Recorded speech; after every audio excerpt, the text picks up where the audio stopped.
welcome to Channel 4 News, live from Prussia. I'm Ashley Dubinsky, here with Kyle Evans. We have a good show for you today, but first we have breaking news from Prussian Parliament, where Otto von Bismarck is giving a speech.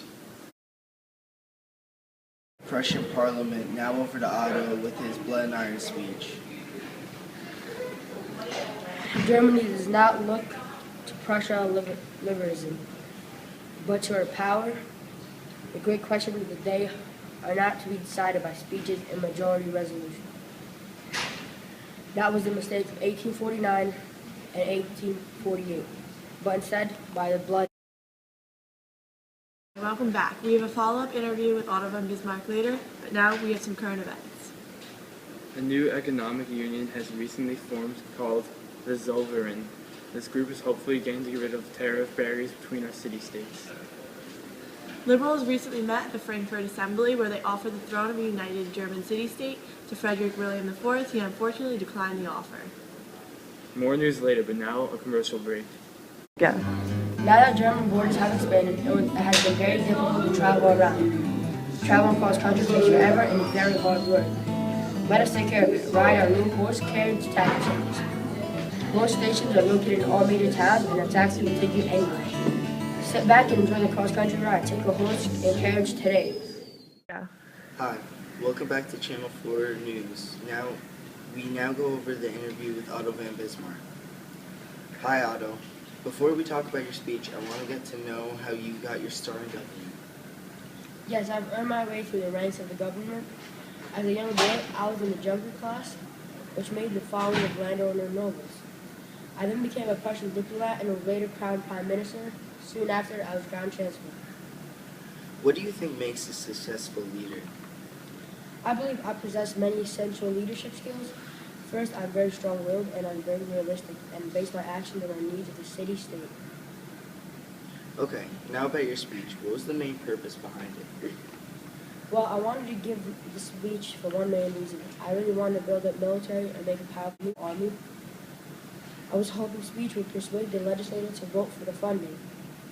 Unfortunately, they still rejected plans for building up of the army. What is your plan now in order to build up the military strength?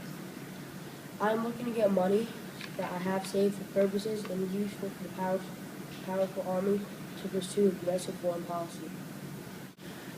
Do job and want to serve our country?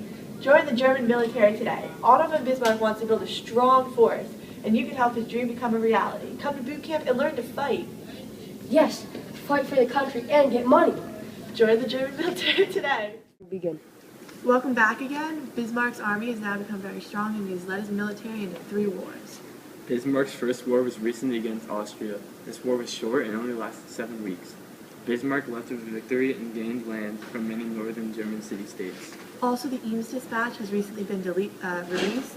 The Eames Dispatch was a telegram that recorded a meeting between the king and a French ambassador.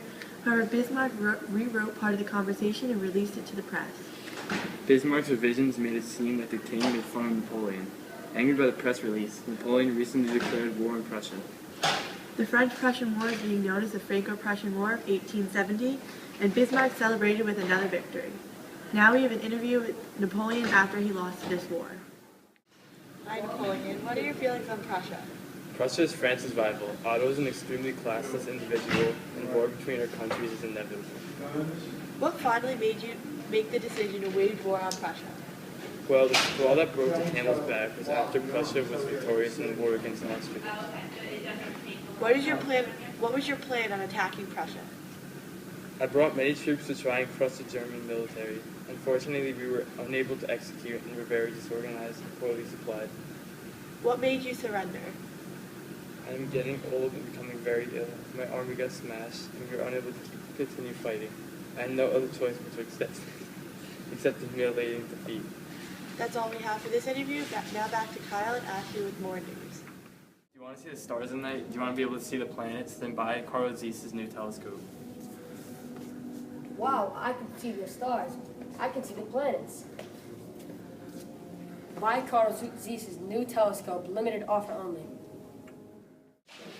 Hi, I'm Ashley Dubinsky here in the center of Germany. We're filming German citizens to see how they feel about their country. Hi guys, what are your feelings on Prussia? I think Russia is the greatest country in the world. Ever since Otto took power, it's gotten a lot. And what made you feel this way about Prussia? Ever since we won the war with Austria and then France, we expanded borders and had much more land and a stronger army. If there was one thing you could say to Otto von Bismarck, what would you say? I love you, you're my hero. You're the best. You're always in my heart. That's all we have for you here today. You can tell how much we love Germany. Go. Thanks for the interview. We have more current events for you. Delighted by the win against France, Prussian princes have persuaded William I to take the throne as emperor for the United German City-States. On January of 1871, nationalists celebrated the birth of the German Empire.